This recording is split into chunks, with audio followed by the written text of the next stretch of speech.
Otsutsuki ketakutan. Makhluk abadi dari surga tiba di dunia Naruto.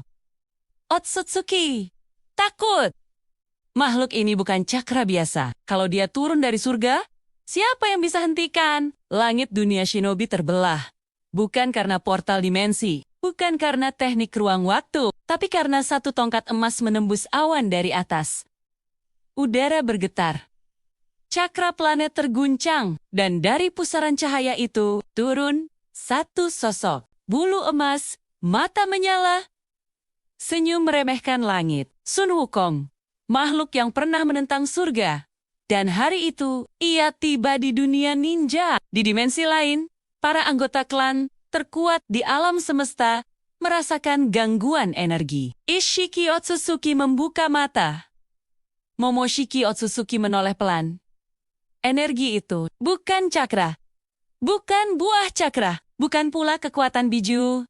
Itu sesuatu yang lebih tua, lebih liar, lebih bebas. Untuk pertama kalinya, Byakugan mereka tak mampu membaca struktur energinya sepenuhnya. Wukong mendarat di tengah reruntuhan medan pertempuran. Tanah retak hanya karena tekanan spiritualnya. Para shinobi mundur. Sensor ninja gemetar. Energinya tidak stabil, tapi tak terbatas. Ishiki muncul di hadapannya. Dimensi berubah, ruang menyempit. Tongkat cakra meluncur menembus udara. Namun sebelum menyentuh, Wukong berubah menjadi asap. Lalu muncul di belakang Ishiki. Satu ayunan Ruiji ngubang. Dimensi itu sendiri bergetar. Rinnegan membaca aliran cakra. Byakugan melihat jaringan energi. Namun Wukong bukan makhluk yang lahir dari cakra. Ia tidak memiliki sistem tenketsu, tidak punya biju, tidak punya buah cakra. 72 transformations membuatnya berubah setiap detik. Struktur energinya tidak konsisten. Artinya, prediksi gagal. Teleportasi dimensi dilakukan. Wukong melakukan cloud somersault. Dalam satu jungkir balik, ia menembus batas dimensi itu sendiri. Bukan mengikuti portal, tapi melompati eksistensi. Momoshiki menyerap energi sekitar. Cakra Rots menghujani langit. Serangan penghancur planet ditembakkan. Ledakan memutihkan cakrawala. Asap turun perlahan. Wukong berdiri tanpa luka berarti, karena ia telah menghapus namanya dari kitab kematian. Bertahan dari api surgawi. Menelan pil keabadian, melawan pasukan langit. Immortality berlapis, bukan metafora. Itu fakta mitologinya. Ishiki mengecilkan tongkatnya hingga level atom. Serangan presisi, mutlak. Wukong mengecil, lebih kecil lagi. Masuk ke dalam dimensi ruang pribadi Ishiki. Menghancurkannya dari dalam, untuk pertama kalinya, wajah Otsutsuki berubah. Bukan marah. Bukan sombong, tapi waspada. Sekarang bayangkan, skenario ekstrem. Seluruh klan Otsutsuki turun bersama. Penggabungan buah cakra. Evolusi dimensi tingkat tinggi, penghisapan energi planet. Apakah cukup? Wukong mencabut rambutnya, ribuan klon muncul. Setiap klon memiliki kekuatan hampir setara. Setiap klon bisa berubah menjadi naga, raksasa, atau debu. Perang berubah menjadi mitologi. Dimensi pecah, planet retak. Ini bukan lagi ninja versus alien. Ini peradaban cakra melawan legenda kosmik. Otsutsuki tidak mengenal rasa takut. Mereka, predator galaksi. Namun ketika satu makhluk berdiri tanpa bisa dibasmi, tanpa bisa dibaca, tanpa bisa diprediksi, itu bukan rasa takut biasa. Itu kesadaran bahwa untuk pertama kalinya, mereka bukan entitas tertinggi. Wukong berdiri di atas bulan dunia ninja. Ia menatap bumi. Otsutsuki mundur untuk menyusun strategi. Belum kalah, tapi tidak menang. Langit kembali sunyi, dan satu pertanyaan menggantung. Jika Otsutsuki adalah dewa cakra, maka apakah Sun Wukong adalah sesuatu yang bahkan melampaui definisi dewa? Multiple immortality ditambah 72 transformations melawan dimensional supremacy ditambah cakra evolution. Apakah Otsutsuki benar-benar ketakutan Atau mereka akhirnya menemukan lawan setara pertama dalam sejarah mereka. Tim Otsutsuki atau tim Monkey King sang penantang surga? Bulan retak. Bukan karena Tenseigan, bukan karena ledakan cakra. Tapi karena satu langkah ringan di permukaannya, Sun Wukong berdiri memandang bumi shinobi. Di seberangnya retakan dimensi terbuka. Satu persatu siluet putih bermunculan klan yang menelan planet. Ishiki Otsutsuki Momoshiki Otsutsuki bayangan leluhur mereka. Hari itu, bukan lagi duel. Ini invasi kosmik. Ishiki mengangkat tangan.